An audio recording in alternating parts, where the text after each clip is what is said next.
Niamh Carolan is founder of claritycoaching.com. She lives in Wexford in Ireland and she joins Miriam O'Gara on Business Block. Business Block is powered on Mondays by the Women's Inspire Network. Well, hello everyone, and you are welcome again to this week's Business Block. Now, Business Block on Mondays is powered by the Women's Inspire Network, and I'm delighted to have a member of Women's Inspire with us today. Her name is Niamh Carolan, and she calls herself a clarity coach. Niamh, you're very welcome. Thank you. Thanks for having me. A clarity coach, that's a great name. Did you come up with the name? No, I didn't actually. When I was starting out in coaching, I worked actually with a lot of different coaches, just trying to explore, I suppose, my niche and what I wanted to convey in my message with what I was passionate about. And just over time, working with different people, it's just what made sense. Because I help people, I suppose, find clarity in their lives and make strong decisions and get clear on what it is that they're looking for in their life. So yeah, it just clicked into place after a little while. It's a great name. It's a great tag as well. You know, tagline for the social media platforms that you have, and very, very, very good. I thought it catches your attention immediately. You know. Yeah, thank you. Let's just go back to the beginning for you, because you left Ireland at 17, didn't you? Originally, and you went to the United Kingdom. I did indeed, yeah. I went to study music performance in a town called Falmouth in Cornwall, in the UK. Beautiful. So, yeah. And then from there, I moved to London. I actually switched degrees and studied business. So I've done all sorts and done marketing, events, all that kind of thing in London. And then I moved back to Ireland in 2017. And your stay in Plymouth, was that during the time you were in Cornwall? Did you have to travel to Plymouth University then? Yes. So when I switched to business, I actually it was part of Plymouth University. So I studied with Plymouth University in Falmouth for the first couple of years, and then I moved up for my final year to Plymouth to study at the university, and then I went to London after that. Yeah. So you got your BA in business. Yeah. You're a certified life coach. You're an NLP programming student, and you've a postgrad in digital media marketing. You're all set. You're all set for online. This pandemic must have been a doddle for you in that case, if you're a marketing media consultant. Yeah, you would think that. It just, I suppose it shows my history, almost kind of shows my journey towards clarity, if that makes sense, the kind of different things that I was searching for.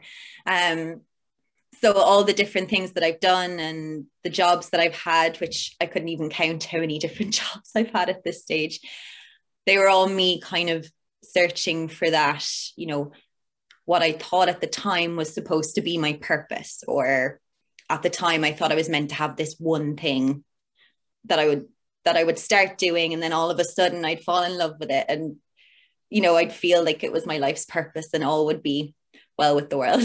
Yeah. So it's a very common problem, that, isn't it? We think sometimes that we should be pigeonholing ourselves into one thing, whether it's our educational system that does it, I don't know, but very often, and you see this with female solo entrepreneurs, they're more than one thing. Yeah, we're all more than one thing, and one feeds into the other. 100%. And I think like it's realizing that it's okay to be more than one thing, and it's okay not to have one specific thing that we master all areas of. Rather, we can go into different fields and do the bits of those things that we love. And I think where we get lost a bit along the way in that search for clarity in our lives is that we're looking for one thing that sets us on fire. But we're such complicated beings. It's almost, when you think about it, crazy to think that one thing would completely fill our whole existence. And I think that's something that a lot of people don't realize, that it's okay to do numerous different things at the same time. And yeah, I agree with you. I think also when you're young, I think it's really important to do that, because you have this thing that can come along, not in everyone's life, but in a lot of people's lives, having a family and children, which totally consumes you. It's one thing that totally consumes you. And then they grow up and they leave. And although they're still attached, you have to have the ability to reach back into those things that you did before, that you tasted before, and say, right, can I do that again now? yeah. And I like, for example, I'm sure you still love music. Absolutely adore it. Yeah. So I still play guitar, I still sing, and I write music, but I do it for me, and I do it in the spare time and with friends. Whereas before, I think when I did it, I was like, anything that I did or I put time into, I always thought, okay, I have to succeed fully in this. This has to be, something that I make a career of or money from. Yeah. I barely ever did anything that I just enjoyed. Yes. Which now when I think about it, I suppose it's sad in a little way, because I think we feel that pressure that we have to be the best at everything. But it did also kind of set me up to create the kind of, I'm quite driven and I love to explore different areas. So, there's different ways of looking at these things, I suppose, and all experience is good experience. Absolutely. All experience, nothing is ever wasted. I'm just going to share my screen and show people your website there, if you can see that. So it's a beautiful website, and I particularly like the way you've streamlined it, because it's very, very easy to see what you're about. And you've kept it, really, really straightforward, very professional, home, about, services, contact. And I love your tagline: master your thoughts, gain clarity, get results. Like, it's very clear. And you go, basically, if we go into the various other aspects about you, you then describe your journey so well, leaving Ireland at 17. You've got your social media. We've got all these different sides to you, which I love. It's a really, really lovely website, but it doesn't overwhelm people. Yes, thank you. I think I built this myself, but it is, I'd say, maybe the 100th version of the website that I built over the last few months. But what I suppose, as a clarity coach, what I want people to feel when they come to work with me is that sense of clarity, that sense of simplicity, and things just feeling calming and straightforward and honest. And I do notice here on your services page, you have your Take Action Now one-to-one calls, Path to Clarity program, and talks on Thoughts Corporate. That's really just saying exactly what you offer there. Yes, exactly. So a lot of the time with clarity, I suppose, when people are feeling a little bit confused, and it comes back to that mastering your thoughts. It's like when your head's just buzzing and there's so much going on and you feel like, I need help just to kind of get a grasp on where I'm at and kind of calm the anxiety a little bit. That's when the one-to-one calls are really useful. It's that kind of, I speak with people for a couple of hours and we work through the kind of immediate pressing issues that are making them feel stressed, and kind of try to introduce clarity into those kind of more messier situations. And then the Path to Clarity program, I actually designed based, I suppose, a lot on my own journey, and then with clients that I've helped over the recent months. It's just that when you need a bit more time, because for a lot of us, it's not a quick decision. For a lot of us, we've spent our whole lives building up these narratives in our head that we feel are our own voice and our own narratives. But actually, when we sit down and think about it and we start doing the work, we realize that a lot of what our thoughts are telling us have come from other places and aren't actually what we feel truly in our heart is what we want or where we're going. And that takes a lot more time to kind of unpick, go back maybe as far as being 4 years old and remember the first time someone told you that you'd have to find your purpose, and how that snowballed through the years. And here we are now still trying to find our purpose. And that's what the Path to Clarity program is. It's 4 weeks of working, kind of a lot of inner work. And that's what I really like about the coaching that I do with people. It's about us on the inside. It's not just about making a quick decision. It's about taking the time to get to know yourself again. So when you say it's a 4-week program, how many hours? I'm sure it varies from person to person, but on average, would that be a daily contact or twice weekly or 3 times weekly? So it definitely can vary. It's usually, but then again, it's based on the person's needs. So I usually have like a compatibility talk with people just to see where they're at and what they might need. And the 4 weeks generally is what I find people are the most comfortable with. So, but it would normally be 1 to 2 contacts face to face with me. And then email contact, and if anyone needs anything, I'm always on the end of the phone, that kind of thing. So it's having that support. Yes. But then during our calls, which can be a couple of hours long, there's we do a lot of talking, a lot of inner work, a lot of looking at our thought processes, how thoughts work, how they're formed, our memories. And it brings up a lot of things for people that they may not have remembered for a very long time. So what they do then throughout the week is they use that time to do, so I lay out exercises based on what they've experienced in each call. There'll be exercises and work to do during the week. Yes. On themselves to kind of further unpick what we've spoken about, but also when we finish the when we finish the Path to Clarity program, I don't want them to feel like it's just over. It's kind of a continuous journey, and the habits and the lessons that we've learned together and gone through will then carry them through the foreseeable months. And it's just a way of changing how you think for the long term rather than just a quick fix, if that makes sense.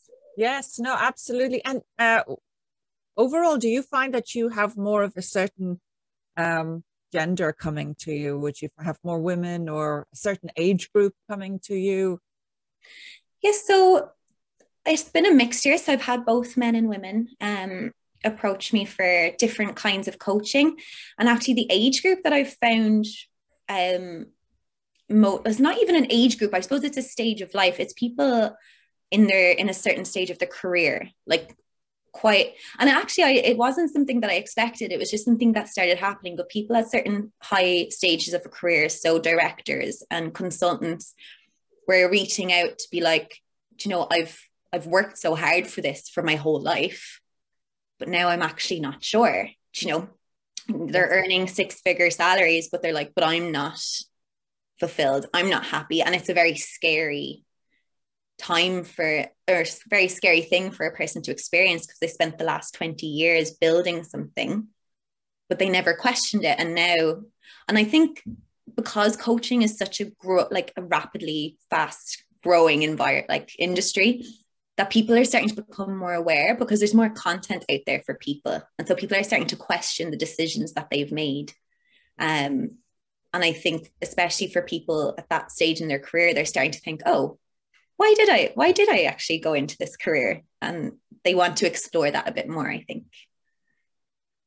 One thing I'm noticing, and that this program is powered on Mondays by the Women's Inspire Network, and there are quite a lot of wellness related professions within the network, quite a lot of coaches, but I'm noticing that every single one of them is different, and every single one of them has something unique, and they have found their unique selling point as well. And you seem to have found yours, it's a fantastic thing to be able to say that you have that. How much of that would have been down to your business studies, and in particular your digital media marketing? Did that really come into play? It did, and it did in so many ways. So my business studies, I've had such a roller coaster of for me, life. I was always searching for this one thing that I thought was gonna, and I know I've said this before, but it really was my driver for such a long time, looking for that one thing that I needed to do, whilst being very confused about everything because I didn't know what I was looking for or why I was looking for it. So I did the business studies, and it gave me some great opportunities, because after that I had the confidence to move to London and work in some amazing places and learn from really amazing people about leadership, management, confidence. I used to be so shy. Like, if you said boo to me, I'd probably burst out crying. So like, yeah, because you would have been quite young at the time. Yeah, exactly. I was early 20s, moving up to London, and I'd always lived in the countryside, you know, where I live, where I'm from in Wexford, where I lived, there was nothing around me for like 20 kilometers. So moving to London was a big step, but I met so many people that actually took the time and taught me, I suppose, a lot of confidence. I have one manager in mind in particular, and he was just so patient and just opened a lot of doors for me in how I socialized and helped with my anxiety a lot. So like London was great for that, just being amidst all these different people. And then when I moved back to Ireland, because I love creating, I love writing, I love graphics, that kind of thing, I actually kind of went into the marketing through my mum and started working with her on her business. So I decided to do the postgrad, and that has been amazing in terms of, I suppose, starting out, especially for me. Like I live with a friend at home, but you know, I'm just starting out in my business, and having the skills to build my own website and create my own graphics, and to be able to navigate that saved me a lot of money, if I'm honest. Absolutely. Absolutely. I can totally understand that. I mean, I remember as well when I was 21 and I had gone to, it was France at the time. All the girls were going to France. All the guys were going to Germany. But I do remember at one point when I started working in the corporate language field, suddenly being plucked off the training course and put into a school that I wasn't supposed to be in, that was part of this organization. And they basically needed someone who could go in and had a particular language style that obviously the school recognized, but I was unaware of. And they just plopped me into working with these vice presidents and presidents of banks. Wow. And I was 21, and I thought, I don't know what I'm supposed to be doing here. But number one, the training was excellent and they really invested in me. And number two, the penny dropped that actually I don't have to be the one to do all the talking. My job is to get them talking, you know, and little things, very young, yes, but little things were learned at that time that really stay with you right the way through. So I totally get what you're saying there, you know, and also your ability to use other aspects of your creative life. You're a creator, a writer, to be able to do your own website, which terrifies so many other people. Yeah, no, it was amazing. And it was I think it helped me get to know my business. Like I said, I worked with an amazing coach called Jamie White on my business. And he really helped me kind of niche down and hammer down into what I was doing. But I think had I not had that time to sit at my website and kind of explore it, like what people were seeing online, I think it would have taken me just a little bit longer to get to where I am at the moment.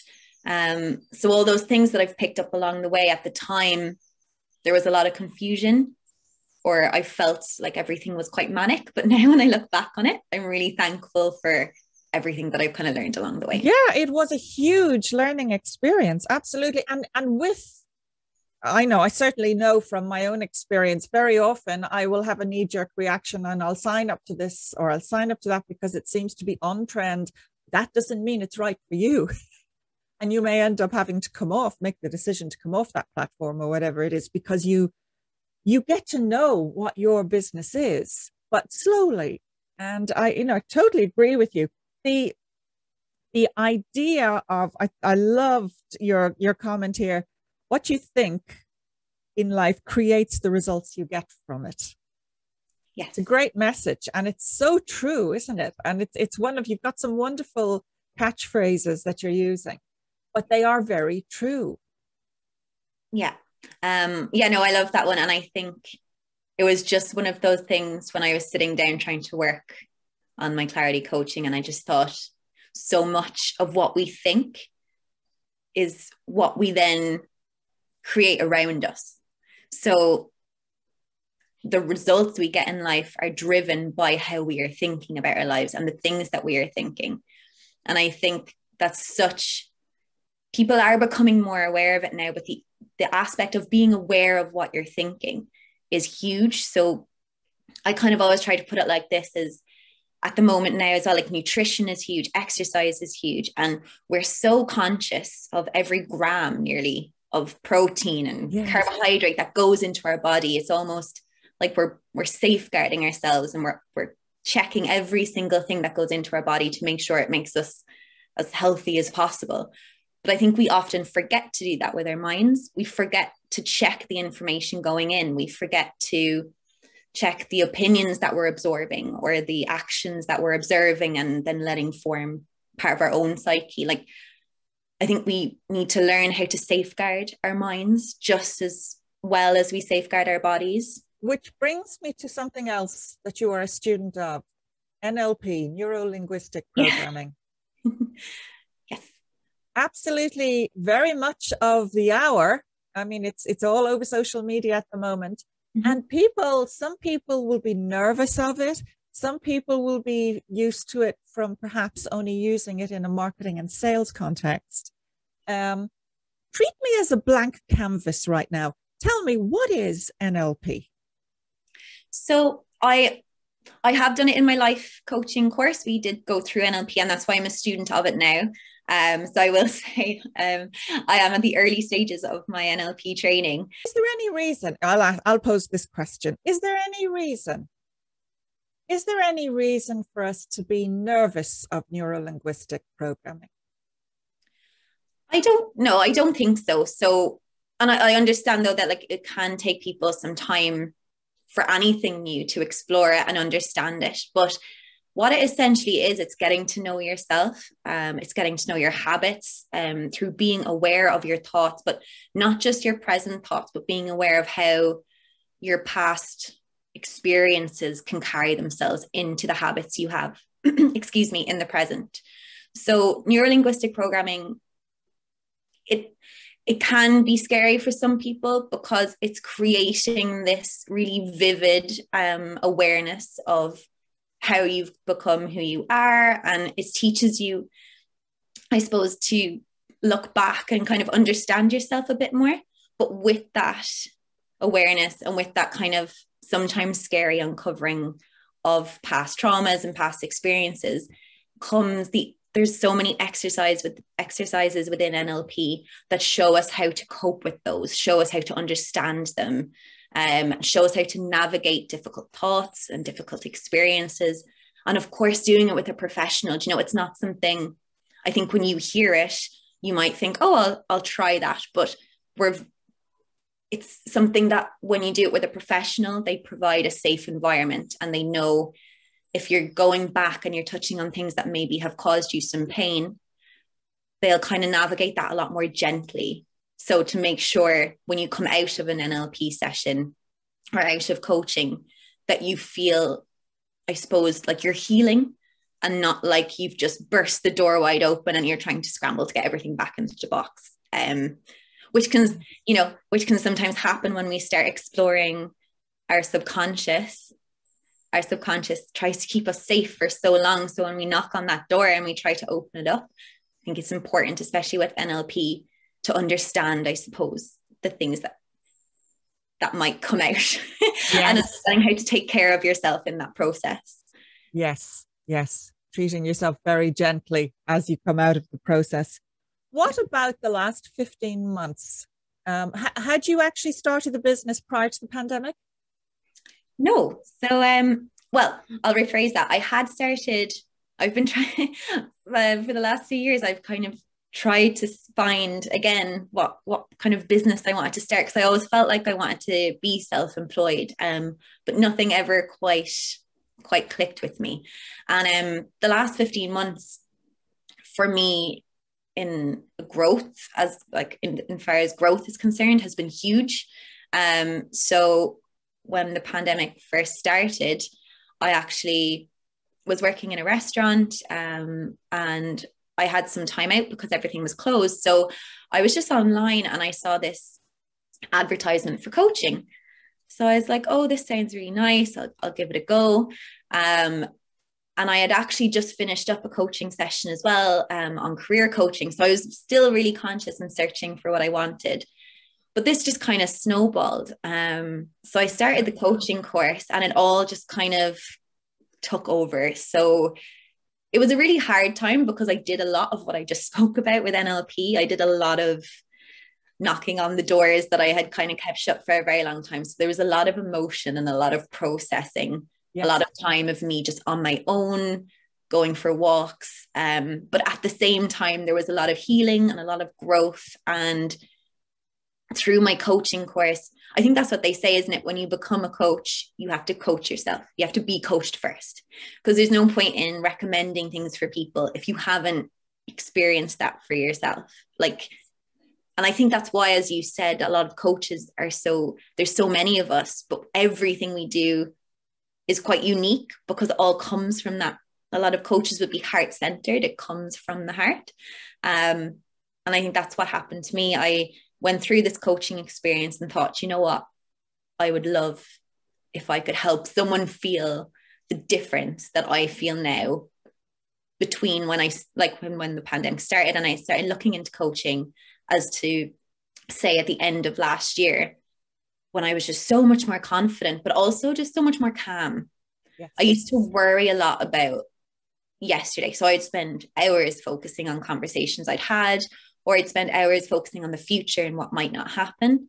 But coaching, and especially the clarity aspect of coaching, has given me that ability to just hear. You keep coming back to that, don't you? It's the clarity. It's finding clarity. Maybe not all the answers, but get clarity the way ahead. Yeah, exactly. And it's there's definitely not a book of answers anywhere, that I've found yet anyway. But I think it is about decisions, but it's not about the decision you make. It's about how you feel when you make it.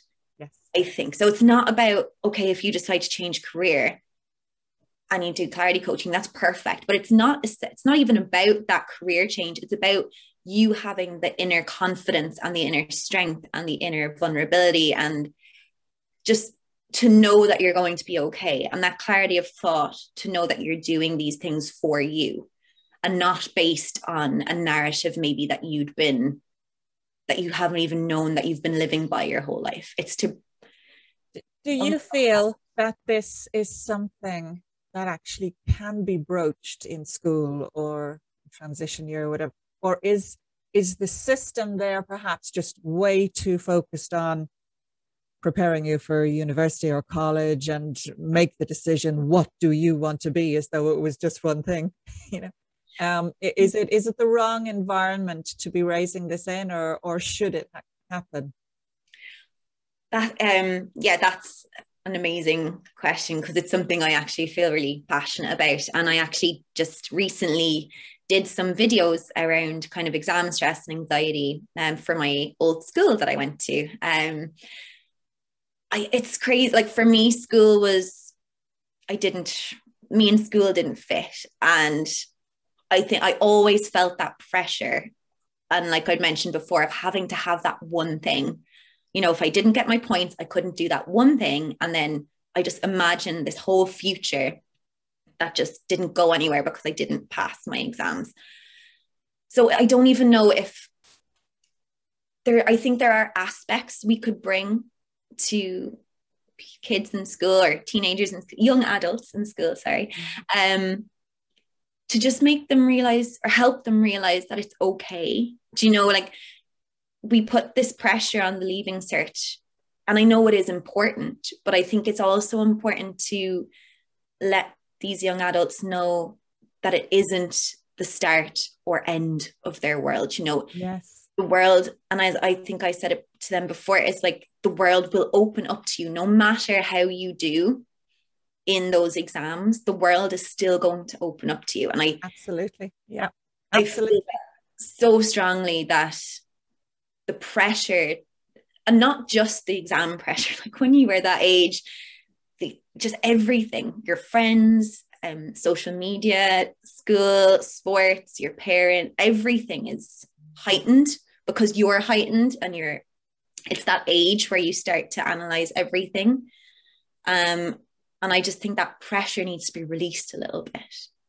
Yeah, I agree with you. And it's a tough one as well, because I've worked in education over the years in different countries, not just in Ireland, but very often the poor kid, the poor kid is being pigeonholed sometimes, not all the time, but sometimes by the parents who only want them to do a particular profession, and they've got to do medicine, or they've got to do law, or they've got to do, and that may not be that kid's bent at all, may not be what they're talented in, may not be even what they want to do. They may want to go to art school, but the parents don't always want to listen to that. They don't always want to. And sometimes you have to sit down with them and have the discussion and say, look, I'm sorry, but Johnny, or, you know, Mary, or whoever it is, they're not great at physics. They're great at history, geography, but you're pushing them into maths and physics, and it's not their bent. And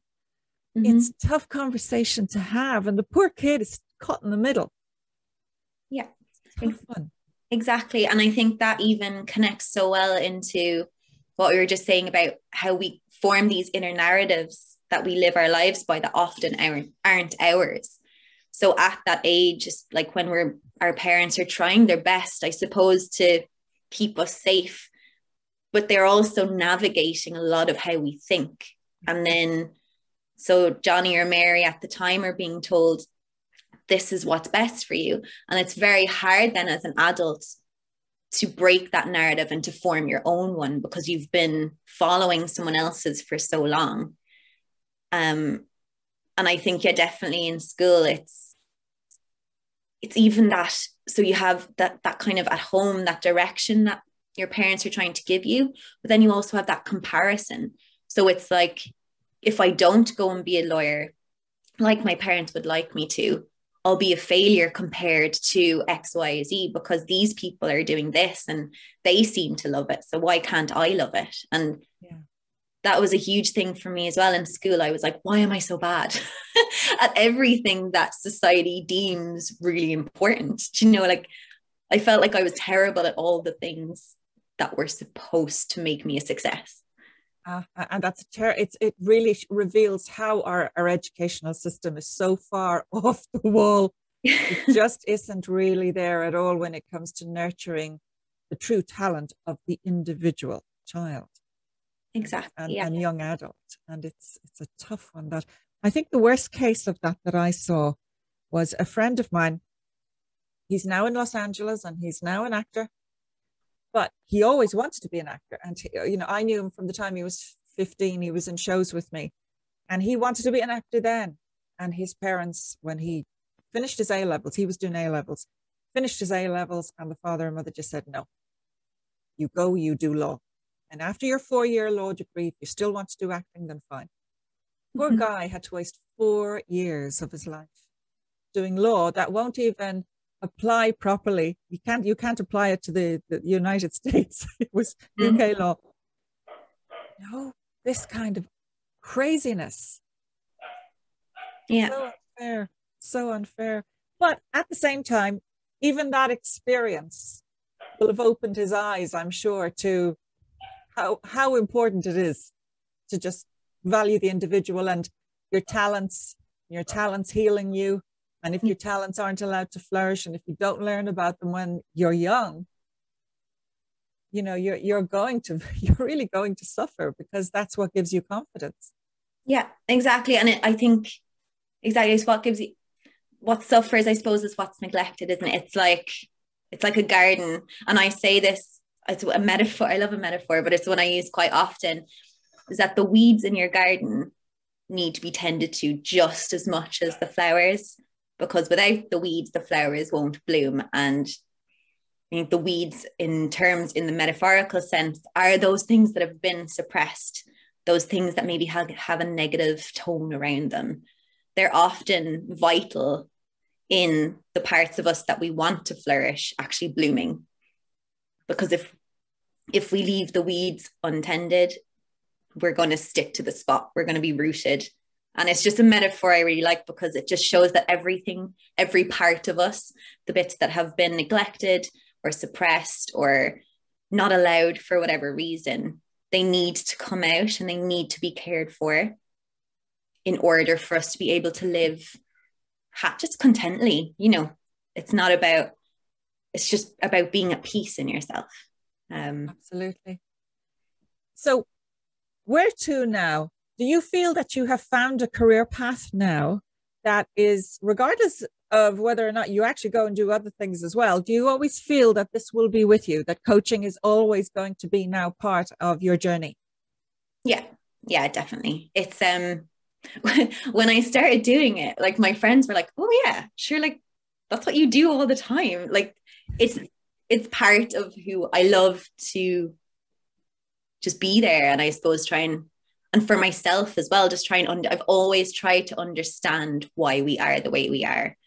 And I'm not saying that I understand myself fully yet either. It's not that, I don't think it's that kind of work, but it's that I'm open to it. And for me, coaching will forever be that way for me, not just to navigate myself, but for me to reach out and be able to connect and help other people if they, you know, should they need it and should they want it. And if it's going to be a booming career, you know, who knows? But I think actually the best thing about this for me is that I've learned and overcome the need for it to succeed.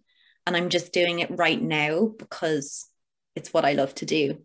And I'm just taking it day by day. And actually another big part of what I try to teach is that if you do things from a place of it feeling good, that's usually where the best results are going to come from. If it feels good to you, the results will be good too. Just that kind of, it shouldn't ever feel bad or hard. I think that's also something we've grown a stigma or something we've grown up with, is that great things take really hard, maybe sometimes painful work. And yes, we need to work hard, but I still think it should feel good. And just if you were to give 3 pieces of advice to someone like yourself out there now who they've survived the last 15 months. We've all survived. It's great. What would you say to them? They're thinking of perhaps doing something very similar to what you've done. Perhaps they know they're on the cusp of taking that step and they know it's the right one, but they need the push, they need the nudge to do it. Yeah. I would say listen to that little gnawing voice in the pit of your stomach, or if it's up here in your chest, just that little, there's always that kind of thing like, oh, I am going to do it. I think I can do it. That voice is real and it means that you can and you will. And it's the persistence of it. But I would also say, because coaching is still, it goes back to parents and school and all that kind of thing. Coaching might not be for some people still seen as a real job. A lot of actually, I know what you mean. Yeah. A lot of people that I've met are like, oh, what's that? You know, and that actually can be so detrimental to a person's confidence and a person's progress. So I think for someone on the cusp of coaching and going into this, do some work on your inner confidence and your belief in yourself, so that when these things do come up, you have that sureness and that security that you're doing this for you. It's not for these people that don't understand it yet. It's okay that they don't understand it, but also reach out. Maybe like there are some great free coaching groups of people, like networks on Facebook.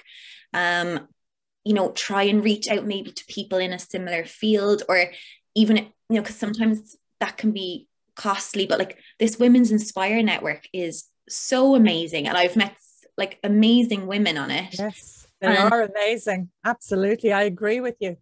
And it's yeah, like I couldn't recommend it enough. And it's not, you know, you don't have to go and pay 4,000, 5,000, 6,000 euro, you know, to meet like-minded people. Just look locally. But I think the important thing is to reach out and try and have conversations with people that support you, help you bloom, encourage you. And that will actually give you more confidence then to be able to shut out the voices that possibly make you feel like what you're doing isn't worthwhile. Yeah, I would agree with you. And I think not simply because the Women's Inspire Network powers this Monday show. What I found with it is that everybody who is like-minded and comes into the network is their own really powerful influencer. Yeah. You know, and I mean, I can't begin to tell you how helpful I have found it personally when I talk to people on this show, because each and every person who comes on is extraordinary. And what they've done is extraordinary. And what they have to offer is extraordinary. And they've all joined this group, and very, very few people actually stay with it who aren't in that category. They have found their authentic self. And they also seem to be able to develop that altruistic side of them as well. They want to share, they want to be there for each other. That's very unusual, because very often with these networks, it's purely about, this is my product, this is this is how I market it. That's not what the Women's Inspire Network is about. It's very unique in that it's about people who actually have the same mindset. They're proper solo female entrepreneurs. And they could be a long time in the game, or they could be brand new, but they've all got the same mindset. And it doesn't matter what age you are. It doesn't matter whether you're whether you're making millions or whether you're just ticking over. It doesn't matter. That's what's really great about it. And it's becoming truly global now. Yeah, and rightly so. And I think everything you said there is spot on. And when I first kind of approached the Women's Inspire Network, I was so conscious that I didn't want to have to market myself. I didn't want to have to sell. I just wanted to meet some people that if I had an issue or I had a question or just wanted to chat, that they'd be there. And that's exactly what it's been. It's such an amazing community. And when I've had questions, I've asked them and they've been answered. And I hope I've been able to also support in some way. But it just feels like a group of friends that, like you said, have the same mindset, which is so important. That comes top down, because Samantha Kelly, who is the tweeting goddess who actually started this network, the Women's Inspire Network, that's her approach. So it's very much a top down, and really, really worth it. And as she keeps saying, this is about so much more than just plowing your trade. You know, it's about supporting people, and there are some men in there too, but it is mainly the Women's Inspire Network. So absolutely, I agree with you. And you know, if I suppose the goal for the next 6 months, are you one for setting goals? Is that something that you advise people to do when they're coming as clients? Oh, that's a tough one. I would have to say, I love to have a broad goal, something in mind, something I'm striving for. But I am it's the thing that I learned it before, but I kind of put words on how I am as a person. I love to take inspired action. So I don't plan my content that far ahead. When I set goals, they're usually quite close. The timelines are quite close, always with the broader picture in mind, because I might not feel the same tomorrow as I do right now. So for me, setting a goal for 5 years down the line, I kind of have a goal for what I might want my life to look like, but I don't have facts and figures and job titles. It's more just a feeling I would like to have. And so when I work with clients, I suppose the goal is changeable, but it's what makes you feel good on the inside, because when you're working towards something that makes you feel good, with the freedom to change it, should you wake up tomorrow and feel like you're a completely different person, is part of the freedom of realizing that it's okay to just do you. And, you know, that hustle culture, obviously goals are great. They help some people. Like, I love a list. Absolutely love a list. Yeah. So a list is a great thing. And, you know, in Ireland, we've had, and this is one of the things I noticed when I migrated for a while too, because I lived for about 10 years in the UK. And I lived in a few other countries too, but the longest stay was in the UK. They don't have the begrudging attitude in the same way towards change. Change is something that is seen in a more positive light. Where here, and I used to think that this had died out, but when I came back to live here in 2005, I realized it's still here. If you are seen to wear too many hats, or if you are seen to change direction too many times, it is perceived often as inconsistency on your part, when in fact, that's the life of the solo entrepreneur. And you have to give yourself permission to change, not just in business, but when it comes to your own personal development too.